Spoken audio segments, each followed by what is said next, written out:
مساء الفل. في روايته الجريمة والعقاب بيشرح لك الكاتب العظيم فيودور دوستويفسكي رحلة الإنسان في التحول من الخير للشر، وبيعرفك إن التحول ده مش مجرد تغيير سلوك، إنما بيبقى رحلة نفسية معقدة بيغذيها صراع داخلي، وبينتج عنها تبرير الأخطاء أيا كان حجمها مع الشعور بالذنب المستمر. وبيكون الخط الفاصل في رحلته هي فلسفته الخاصة اللي صنعها لنفسه، واللي من خلالها ادى لنفسه الحق في تجاوز القوانين والثوابت والمعايير الأخلاقية. وفي حتى لا يطير الدخان بنشوف فهمي عبد الهادي، الشاب البسيط اللي جه من القرية للمدينة عشان يدخل كلية الحقوق، لكنه بيتصدم بالواقع المرير، وبيعرف ساعتها ان الدنيا متقسمة فوق وتحت. عشان كده فهمي بيقرر يتمرد على ذاته ويقتل كل مشاعر جواه، وبيتحول لشخص تاني غير اللي نزل من قريته. بس يا ترى هل التحول ده وليد لحظة معينة، ولا كان نتاج لصراع طويل جواه ما بين الخير والشر، ما بين الفطرة السوية وميلان الإنسان ناحية الفساد؟ وإيه دلالة الدخان في الموضوع؟ ويعني إيه أصلا حتى لا يطير الدخان؟ كل دي يا صاحبي أسئلة هنجاوبها مع بعض النهاردة، فخليك معايا وركز في كل تفصيلة عشان هنبدأ نحلل مع بعض واحدة من أعظم قصص التحول في تاريخ السينما المصرية.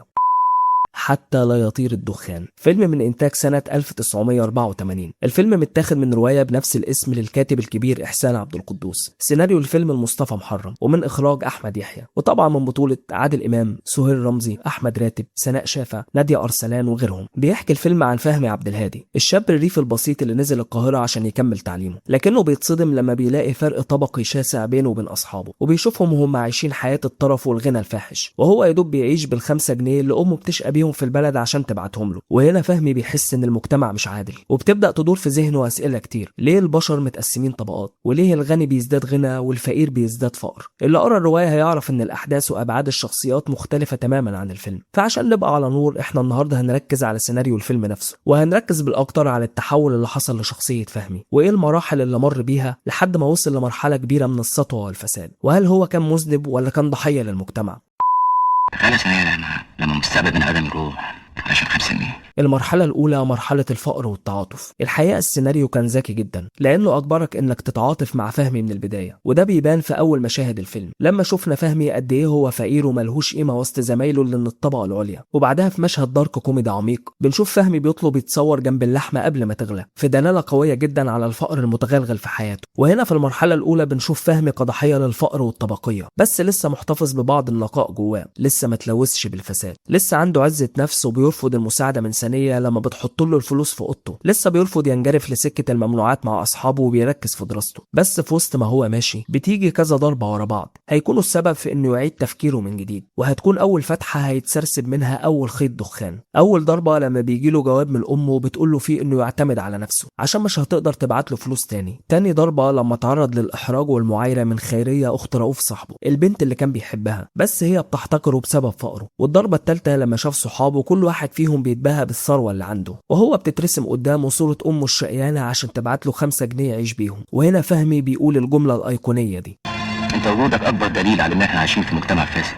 ودي أول حاجة بتتكسر جواه. بيحس بالعجز، وبكل قهر بيقول لثانية: تخيلي واحد مستقبله يضيع عشان 5 جنيه. ولما بتقول له ربنا عايز كده بيقول لها: مستحيل يكون ربنا عايز كده، احنا اللي عايزين كده، البشر هم اللي عايزين كده، البشر هم اللي قسموا نفسهم طبقات، انما ربنا خلق الناس سواسية كله زي بعضه. وهنا فهمي في حاجة بتتحرك جواه، وكأنه الوهلة شاف العالم بمنظور تاني. عشان نخش على المرحلة التانية، مرحلة إعادة تشكيل الهوية. فهمي بيسيب أوضته البسيطة وبيروح يقعد في شقة صاحبه رؤوف في الزمالك عشان يذاكر فيها. وهنا فهمي بيدخل لعالم الدخان برجليه. البداية كانت انه بيذاكر جوه واصحابه بيشربوا بره، بعدها بدأ يرص لهم الفحم، بعدها بيشرب معاهم، بس مرة واحدة وما كررهاش تاني، لان فهمي كان ذكي جدا وفهم اللعبة. فهمي بيبدأ يعرف اصحابه بيجيبوا الحشيش منين، وبدأ هو يروح يشتريه لهم بنفسه. بعدها في قعدات السهر بيستغل بذكائه غياب العقول، وبيقدر ياخد اي معلومات هو عايزها. وهنا فهمي بعد ما أعاد تشكيل هويته بدأ يغير نظرته للعالم، بس كان لسه برضه في صوت بيصرخ جواه، صوت ضميره اللي بيحاول يحافظ على نسبة النقاء البسيطة اللي جواه. وأثناء ما بيخوض الحرب دي بتيجي لحظة وبتتهد فيها كل حاجة، لحظة بينتهي فيها فهمي عبد الهادي البسيط صاحب المبادئ، وهي لحظة مرض أمه. ساعتها فهمي بيلف على كل أصحابه عشان يساعدوه، إلا أنهم بيرفضوا ومحدش بيقف جنبه عشان أمه تموت من غير ما تعمل العملية. أمه بتموت عشان 100 جنيه تمن العملية، في حين أن أصحابه بيجيبوا بال100 جنيه ده حشيش في سهرة واحدة. وهنا بتحصل الصدمة اللي هتحول فهمي لشخص تاني خالص. خالص. وبنشوف ده في رياكشن عبقري من الزعيم بيتحول فيه من احساس العجز والكسرة لاحساس النقمة على المجتمع والرغبة في الانتقام. وهنا نقدر نقول ان اخر خيط ما بين فهمي وبين ضميره اتقطع وما بقاش شايف قدامه غير الدخان وبس. وهنا بنيجي للمرحلة الثالثة، مرحلة التبرير الاخلاقي. هنا فهمي بيبدأ يكسر كل التابوهات وبيلم كل مبادئه ويرميها في اقرب باسكت زبالة، وبيقرر انه هينتقم من المجتمع بس بطريقته الخاصة، وهيبرر ده بظلم المجتمع عليه. وما خدش وقت كتير عشان يلاقي الطريقة اللي هينتقم من خلالها. فهمي كان عارف ان شأن الانسان مهما عالي او تعظم الا ان الكيف بيذل، فبدل ما كان مسؤول التموين قرر يكون هو الممول نفسه. فبيبلغ عن المعلم اللي كان بيجيب منه الحشيش، وبذكائه بيقدر يوصل للتاجر الكبير وبيعمل معاه ديل، وبيتحول فهمي لتاجر كبير بيشيل ويوزع بلغة السوق. وبتبدأ تتولد عند فهمي تبريرات لكل افعاله، لدرجة انه بيقول للمعلم الجملة دي: ربنا يبعد عننا ولاد الحرام. فهمي بقى مش مقتنع ان اللي بيعمله ده حرام، ومقتنع ان اللي شايف التجارة في الممنوع غلط دي مثاليات عبيطة، وان اللي هيفكر بالطريقة دي هيتداس بالرجلين، وان الحياة بقت فلوس. من الناحية النفسية والعلمية، الصدمة الشديدة ممكن تؤدي لتغيرات جذرية وعميقة في شخصية الانسان ومبادئه وحتى منظومته الاخلاقية، واللي بيعرف باسم موت الضمير او التبلد العاطفي. ودي الحالة اللي وصل لها فهمي بعد صدمة وفاة امه، الصدمة اللي كانت هي السبب المباشر في النظرة العدائية من فهمي للمجتمع، النظرة اللي هتخليه يبرر اي غلط في طريقه تحت مسمى هم اللي اضطروني لكده. وهنا فهمي بينتقل للمرحلة الرابعة في رحلة تحوله، وهي السعي للسيطرة على مجتمع الدخان. بيبدأ فهمي يكون شبكة علاقات كبيرة، علاقات مع رجال النفوذ والأعمال والموظفين وسيدات المجتمع، وبيخلص مصالح لناس كبيرة وبيكسب بوينت عند كل واحد فيهم. ودلوقتي عرفنا بس ليه إحسان عبد القدوس اختار إن فهمي يبقى في كلية الحقوق، لأن فهمي حافظ القوانين كويس جدا، ومش بس كده، ده كمان كان طالب شاطر ومتميز بيعرف يستغل الثغرات كويس ويتحايل على القانون. والمفارقة هنا إن فهمي بيحقق كل انتصاراته من خلال الدخان، وبيتحول من تاجر حشيش ومحامي تحت التدريب لفهمي بيه صاحب شركة التوكيلات التجارية. فهمي كان عايز يحول شعوره القديم بالعجز للسيطرة المطلقة، عايز يتحكم في المجتمع ويطوعه لصالحه عشان يقدر يداوي كل الشروخ القديمة اللي جواه. لكنه ما اكتفاش بإنه يتحكم رأسماليا في المجتمع، إنما بيقرر يروح لأبعد من كده، وبيرشح نفسه لمجلس الشعب عشان يعمل تزاوج ما بين المال والسلطة. وهنا يبقى فيه نفوذ أكبر وسطوة أكتر وتحكم ودخول في دايرة صنع القرار، وفعلا بينجح وبيبقى عضو في البرلمان. وهنا فهمي بيشوف بعينه كل الناس اللي كانوا بيحتقروه وبيعايروه بفقره هم دلوقتي اللي بيتمنوا رضاه وبيطلبوا مساعدته، وكل ده كان بيغذي جوه فهمي حب السطوة أكتر. فهمي زي ما تقول كده كان بيستمتع إنه يشوف ذل كل اللي عايروه قدام عينه عشان يثبت للعالم كله إن الدنيا دي ميزانها معوج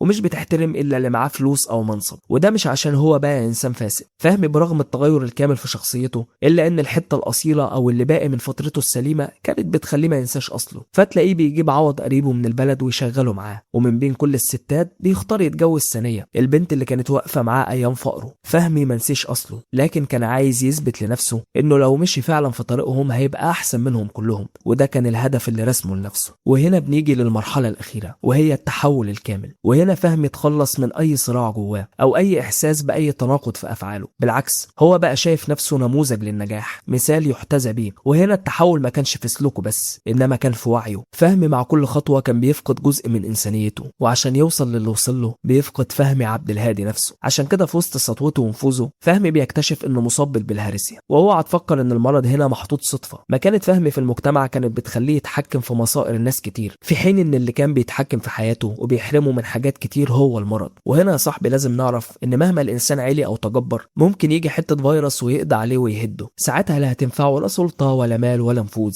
فهمي كان بيشوف اللحمة قدامه مش بيقدر ياكلها. وهنا الإنسان مهما تحول ومهما أله نفسه برضه هيفضل إنسان بضعفه وعجزه ومحدوديته، وده الدرس اللي فهمه فهمي في الآخر. عشان كده اختيار اسم فهمي كبطل للقصة ما كانش من فراغ. فهمي بيموت يوم فرحه، وكل حاجة عملها أو وصل لها في لحظة اتحولت لسراب، طارت مع الدخان فعلا. وبالمناسبة إيه دلالة الدخان في قصة الفيلم؟ الدخان الظاهر هو دخان الحشيش، إنما الرمز الباطني للموضوع يتلخص في 3 دلالات. رقم 1 التزييف والضبابية. زي ما انت عارف الدخان بيحجب الرؤية، وهنا فهمي بدأ يشوف الدنيا بشكل مشوش، الغلط بقى عادي، الفساد بقى مبرر، الحقيقة مش واضحة. الرمز التاني هو الهروب من الواقع. الدخان بيبقى دايما مرتبط بالإدمان، وهنا فهمي ما أدمنش الحشيش، إنما استخدمه كسكة عشان يوصل لإدمان أكبر، إدمان السلطة والنفوذ والإحساس بالقوة، والحاجات دي أقوى من أي مخدر. الرمز الثالث إن الدخان بيبقى شيء زائل ومؤقت. الدخان بطبيعته بيظهر بسرعة ويختفي بسرعة، وده رمز لفكرة إن إن كل اللي بناه فهمي اتهد في لحظة واحدة لما غمض عينه وما لقاش قدامه إلا السواد.